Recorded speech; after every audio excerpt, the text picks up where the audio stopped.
Fala aí, pessoal, como é que vocês estão? Tudo bem? Espero que esteja todo mundo tranquilo, todo mundo bem. Hoje, dando continuidade então nas nossas aulas de história, no nosso curso de História do Brasil, a gente vai falar da queda de Dom Pedro II, do final do Segundo Reinado e, consequentemente, também do final desse período imperial do Brasil.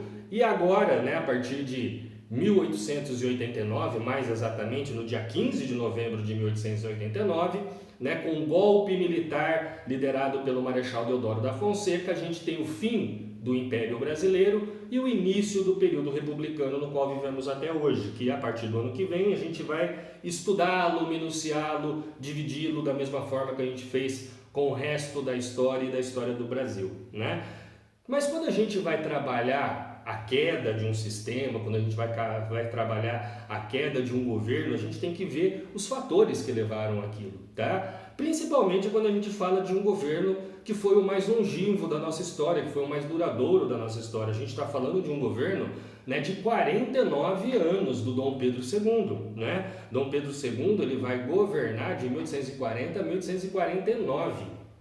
De 1840 a 1889, Ou seja, são 49 anos, quase meio século de governo. E, obviamente, se a gente for fazer uma analogia com os governos que temos hoje, com os políticos que nós temos hoje, que de uma forma geral, e aí eu estou falando de poder executivo, de presidência,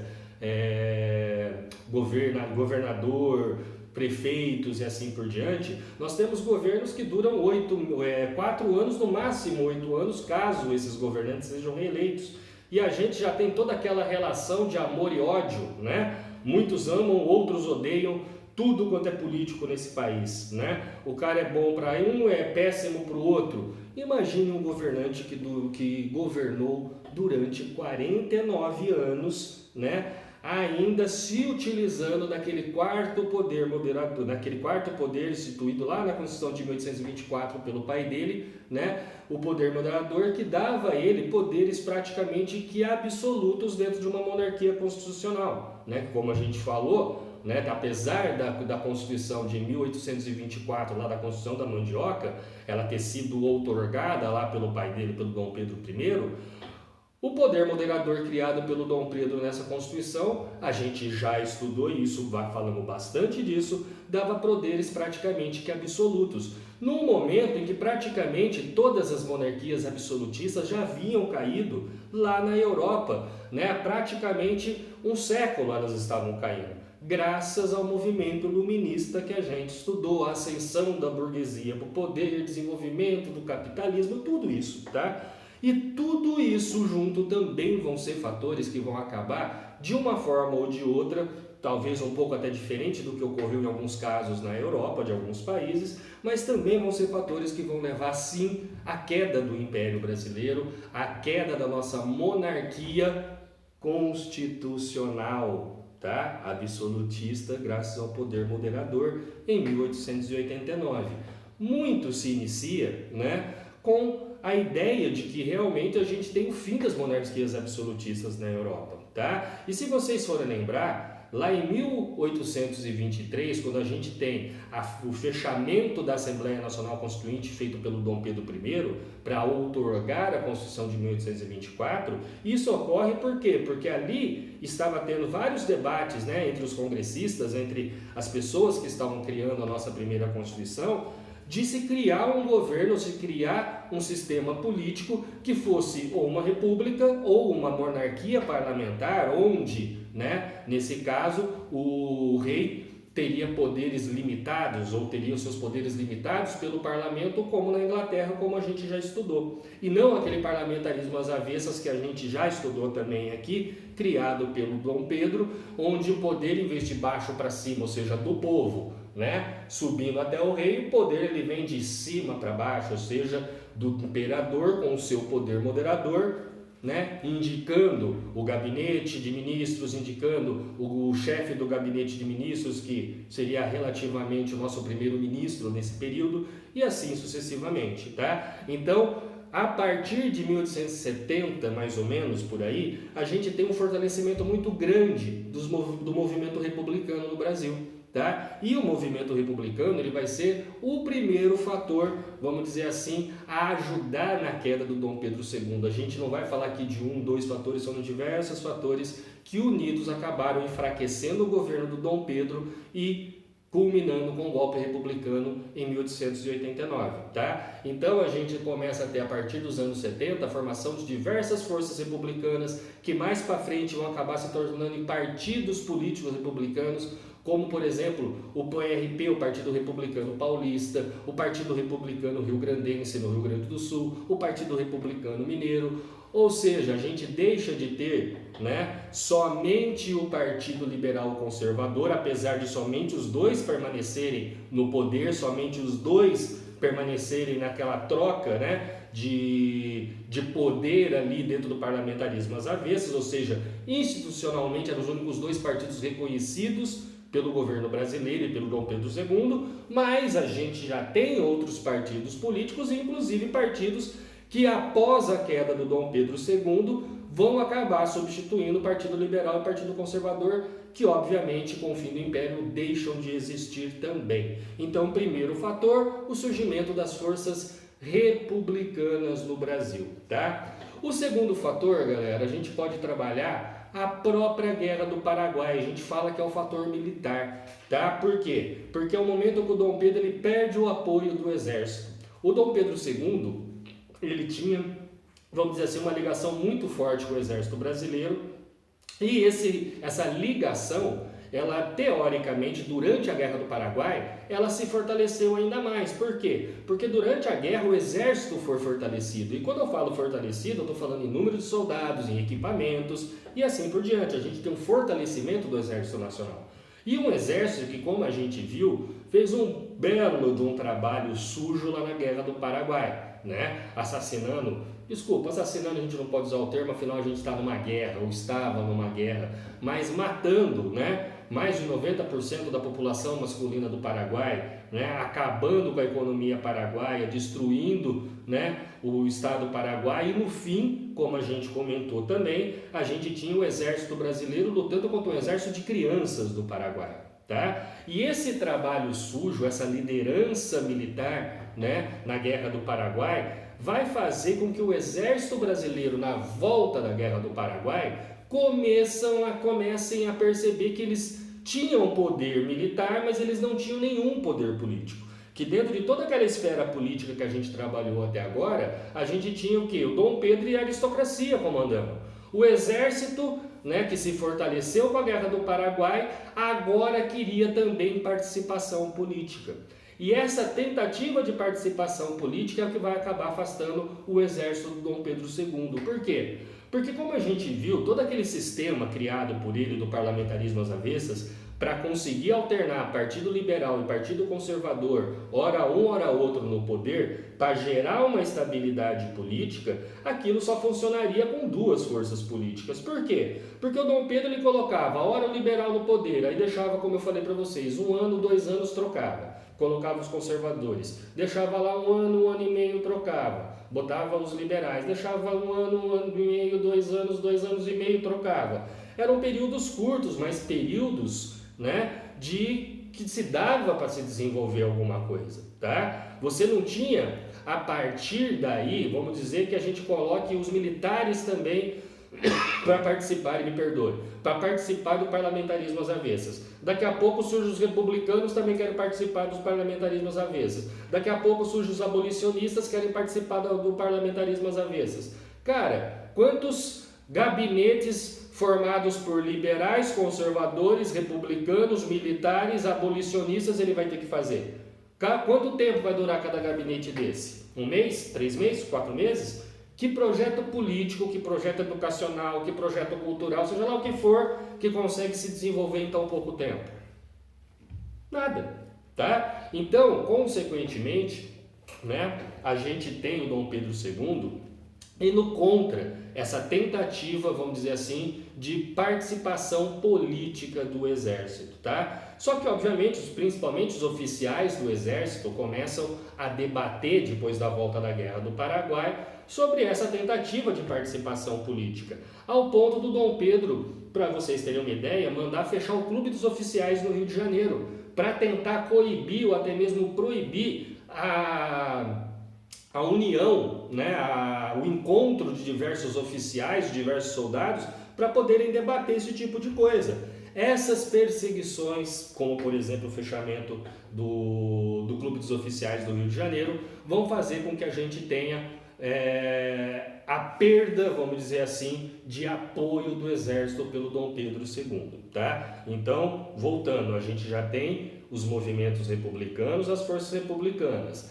a gente já tem, né, agora a perda do apoio do exército, e vocês sabem muito bem que um governo sem o apoio do exército facilmente é derrubado, tá? O terceiro fator que eu vou entrar aqui, a gente vai falar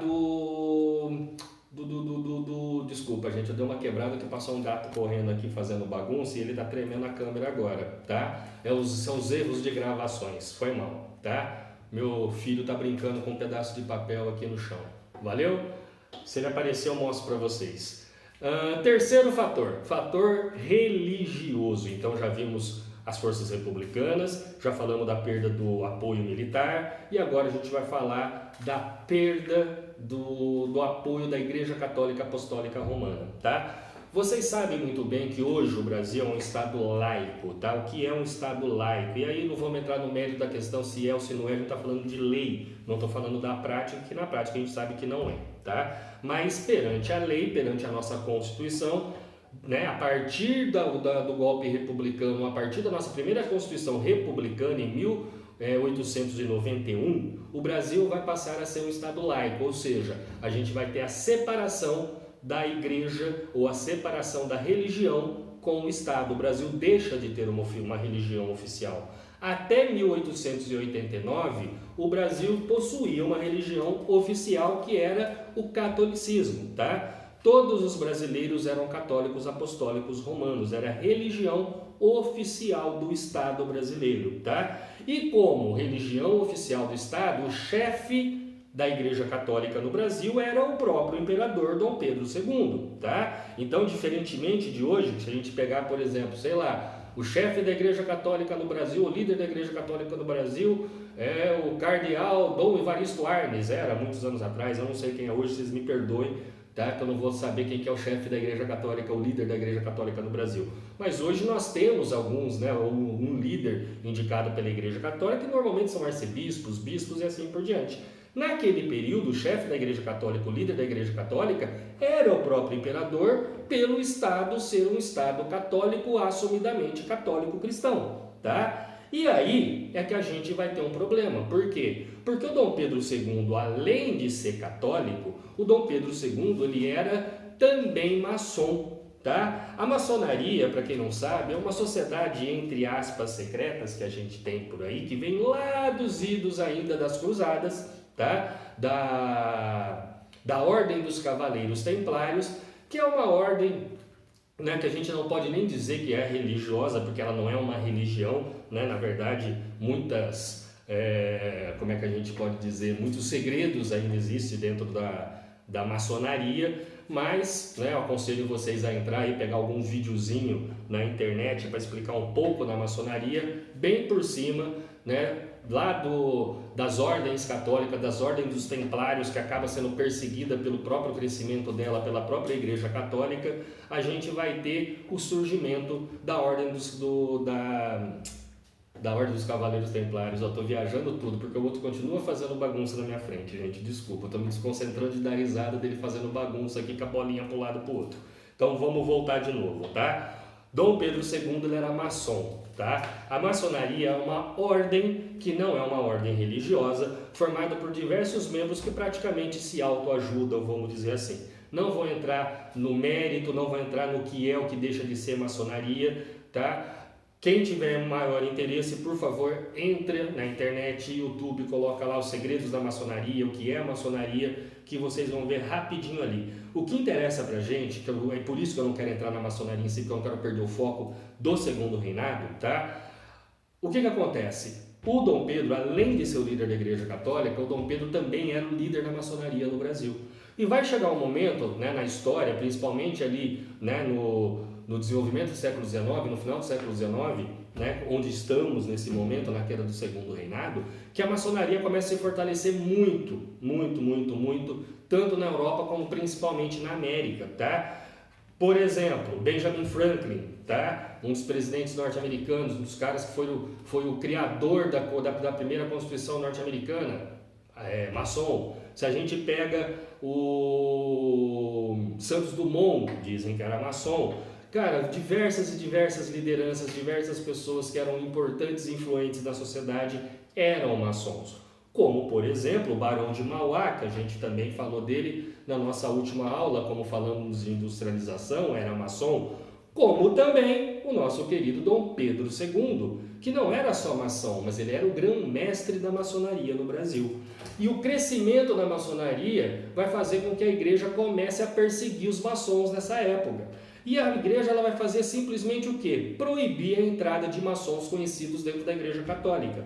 E para isso, o que ela faz? Ela manda um documento oficial da Igreja Católica para todos os países, para todos os líderes, né, do catolicismo em seus países, e nessa carta determinava o quê? A proibição da entrada de maçons dentro da Igreja Católica Apostólica Romana, tá? Ou seja, o Dom Pedro II, que era maçom, que era grão-mestre da maçonaria no Brasil, teria que proibir a entrada de maçons, e não só de maçons, mas dele mesmo, que era o grão-mestre da maçonaria. E, obviamente, o Dom Pedro, o bagunceiro, o que está fazendo bagunça aqui? Vem cá, mas para de bagunça. Eu estou fazendo bagunça aqui, gente, ó. Sou eu que estou fazendo bagunça e estragando a aula do meu pai. Tranqueira, né? Vamos falar quieto? Vai fazer bagunça lá quietinho. Desculpa, galera, tava fazendo uma barulheira aqui. Ai, deixa eu pegar um negocinho dele aqui, vai pra lá. Então, voltando para o que interessa, tá?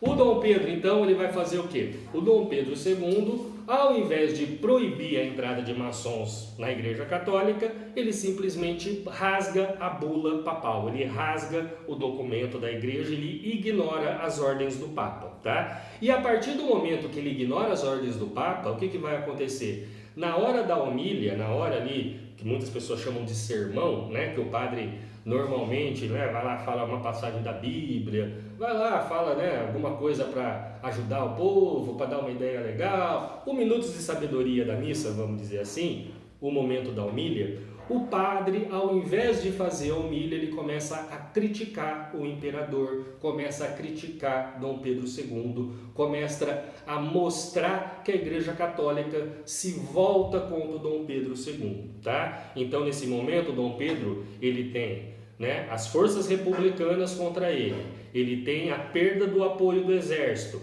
agora ele tem a perda do apoio da Igreja Católica e além da perda da Igreja Católica, o que é mais importante, ele começa a perder o apoio de quem? Da população, do povo, tá? Do povo, que não se esqueça, era todos católicos. E a partir do momento que a Igreja começa a criticar o imperador começa a enfraquecer, começa a perder apoio político, começa a perder o apoio popular, tá? Então, de novo, republicanos, militares, igreja, povo.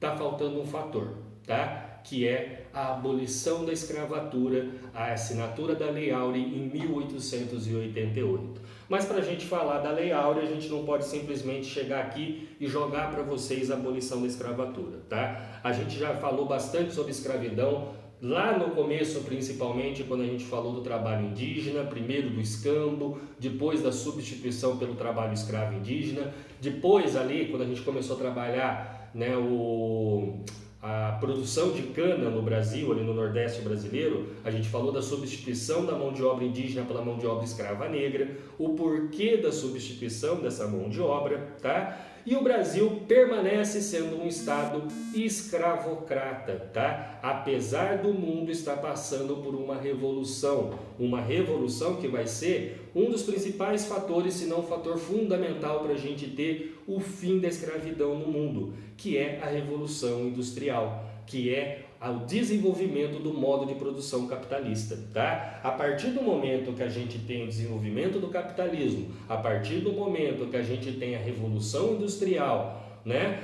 A gente tem também o mundo, e aí lê-se inicialmente, primeiramente, Inglaterra, começando a pressionar os outros países a acabar com a escravidão. Por quê? Porque dentro do capitalismo, o escravo, ele não funciona, tá? Dentro do capitalismo moderno, do capitalismo industrial, tá? Por quê? Porque dentro do capitalismo eu preciso do quê? Do capitalismo industrial. Eu preciso de mercado consumidor e eu preciso de mão de obra barata, não grátis. Por que não, professor? É muito melhor eu ter um escravo que eu não preciso pagar salário, tá? Você pega esse escravo, você bota ele para trabalhar, ele trabalha para caralho e ele não ganha salário. Se ele não ganha salário, ele vai consumir o produto que ele está produzindo? Ele vai consumir os produtos que as outras indústrias vão produzir? Não. Então, a partir do momento que a gente tem a Revolução Industrial, a gente começa a ter também uma substituição da força da mão de obra, tá? Por quê? Porque a partir do momento que o capitalismo industrial ele tem a necessidade por um aumento de mercado consumidor, cara, que mercado consumidor que está aí na caruda, que já trabalha, que já é força de trabalho e só não é consumidor? O escravo. Então é a partir daí que a gente começa a ter a Inglaterra pressionando o mundo inteiro, primeiro a partir de 1845, né, criando o Bill Aberdeen, que era uma lei que proibia o comércio internacional de escravos, ou seja, o tráfico de escravos estava proibido em águas internacionais. O Bill Aberdeen era uma lei criada pelos ingleses que dava a eles ingleses a autorização de apreender ou de afundar qualquer navio negreiro em águas internacionais. Então é a partir de 1845, quase um século depois da primeira Revolução Industrial, já estamos perto da segunda, então a gente já está num mundo que já se industrializou, a gente não tem só a Inglaterra mais industrializada, a gente já tem vários outros países seguindo o passo da Inglaterra e já chegando no processo de industrialização praticamente, ou se não praticamente ali, já passando das manufaturas para as maquinofaturas, então já são estados industrializados, tá? Esses caras querendo acabar com a escravidão. Então, em 1845, Bill Aberdeen, a proibição do tráfico de escravos. E, obviamente, que isso vai dificultar muito, né, a utilização do trabalho escravo. Por quê? Primeiramente, a partir do momento que o escravo se torna um produto ilegal internacionalmente, para você trazer o escravo da África para cá, você corre o risco de perder esses escravos. E muitos navios eram aportados, muitos navios eram afundados pelos ingleses tentando fugir, né, do Bill Aberdeen. E a gente tem com isso o que? O aumento do preço do escravo, tá? Além da pressão internacional, e aí lê-se principalmente inglesa, e dos outros países que começam a se industrializar também para acabar com a escravidão, pois o mundo estava acabando com a escravidão, e para quem não sabe, o Brasil foi um dos últimos países do planeta a acabar com a escravidão, não vamos dizer do planeta, mas dos últimos países da América, a gente foi o penúltimo, tá? O penúltimo foi Cuba. A gente é o penúltimo país a acabar com a escravidão. Porque apesar da pressão internacional, aqui dentro, não se esqueçam que a base da nossa economia ainda era o café. O Brasil não passou por aquele período de industrialização ainda. A nossa industrialização é uma industrialização tardia, né? A gente só começa mesmo a passar por um período de industrialização de fato, né? E aí esquece o surto do Barão de Mauá, esqueçam o surto de industrialização que a gente vai falar um pouco mais para frente no ano que vem da Primeira Guerra Mundial, esqueçam os surtos industriais, a gente começa a industrializar de fato só a partir da década de 30, dos anos 30, com a ascensão do Getúlio Vargas, com a criação da Vale do Rio Doce, com a criação da siderúrgica, da Companhia Nacional de Volta Redonda e assim por diante, tá? O Brasil ainda era um país agrário que vivia da agricultura basicamente de café. Apesar de todos aqueles problemas que a gente viu do café está em crise, não se esqueçam, quem está no poder ainda é a aristocracia agrária, tá? É ela que está ali com o Partido Liberal e o Partido Conservador, é ela que domina o sistema econômico nacional, tá? Então, apesar da gente estar passando, né, por uma expansão que vai gerar, né, uma produção muito grande, né, e a gente vai ver isso mais no ano que vem, não vamos mais falar de Brasil esse ano, vamos mais falar de café, mas a gente vai ver que é a partir daqui que a gente começa a ter um aumento cada vez maior da produção cafeeira, gerando uma produção tão grande que o mundo não conseguia consumir o que o Brasil produzia. né? O Brasil ele chegou a produzir, se eu não me engano, 7 vezes a quantidade de café que o mundo produzia, né? O Brasil, entre os anos de 1920 e 1930, estocou mais de 20 milhões de sacas de café. Por quê? Porque a gente produzia demais e não existia mercado consumidor para isso. Mas isso a gente vai ver no ano que vem. O que interessa para a gente aqui agora é o quê? O que interessa é que o Brasil ainda é governado por aquela aristocracia que se utiliza do trabalho escravo e não queria acabar com o trabalho escravo.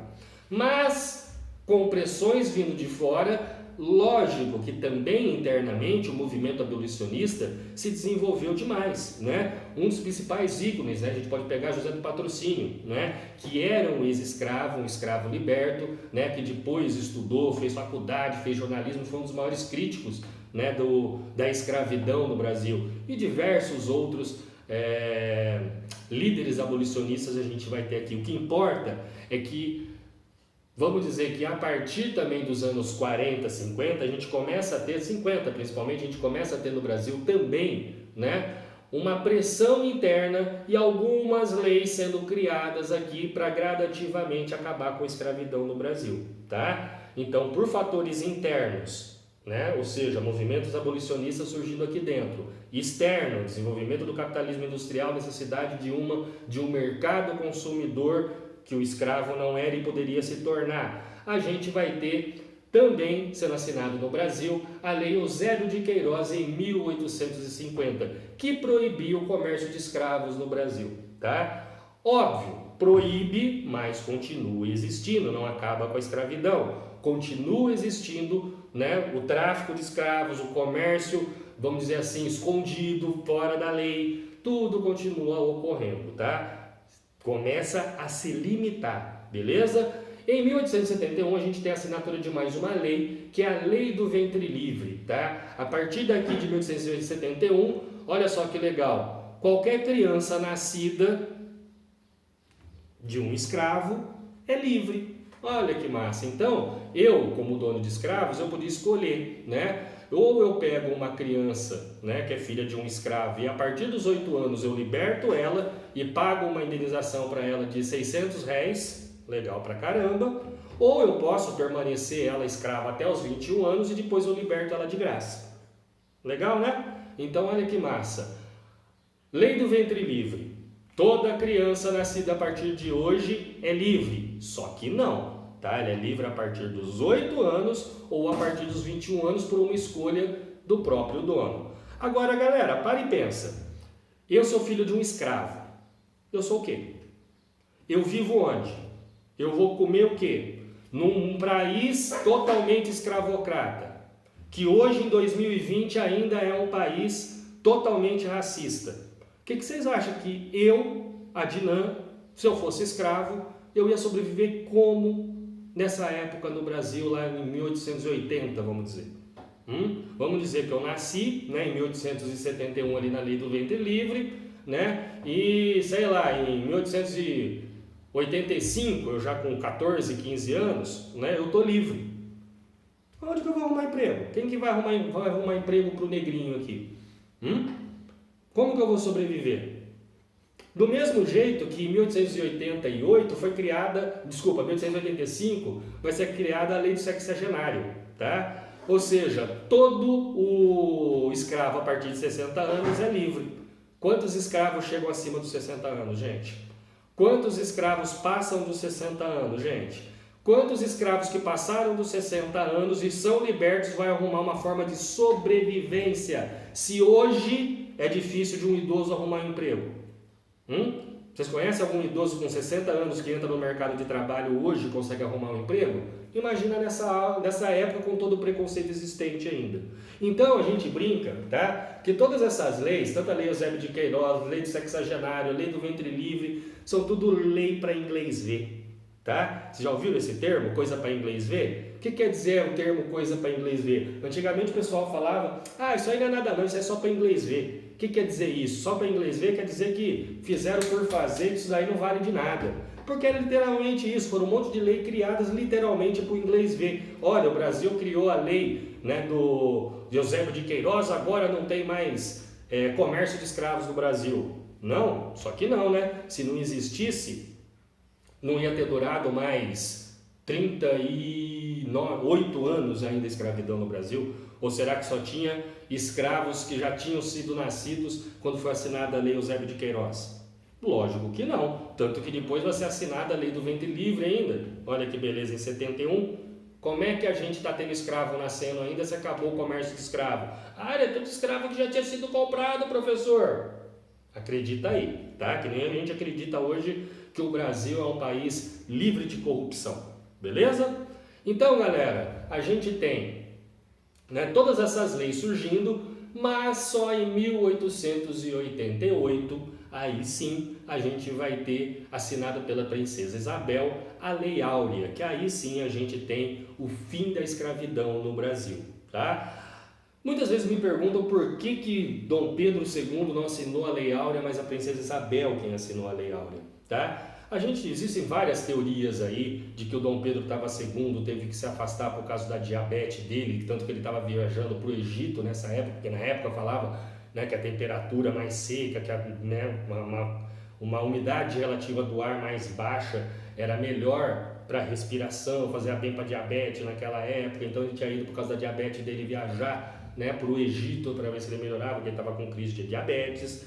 Mas, né, muitos dizem que na verdade o Dom Pedro II, já doente, já velhinho, né, não se esqueçam que já faz 49 anos que o homem estava no poder, ele já começa a armar a sucessão do trono dele, já pensando num terceiro reinado, e para isso ele queria, vamos dizer assim, que a Isabel, né, a filha dele, que era a sucessora do trono, ela assinasse a Lei Áurea por ser uma lei popular naquela era, por ser uma lei populista. Em que sentido, professor? Isso aí ia totalmente contra os interesses da aristocracia. Sim, da aristocracia ia, mas ia a favor dos interesses republicanos, a favor dos interesses abolicionistas, a favor dos interesses da Inglaterra, tá? Ou seja, de uma forma ou de outra, era uma lei popular, era uma lei que poderia fazer da princesa Isabel um ícone, de repente, que poderia se popularizar e aí, vamos dizer assim, pegar um maior apreço perante a população, perante, né, os líderes mundiais, internacionais, principalmente de novo em Inglaterra,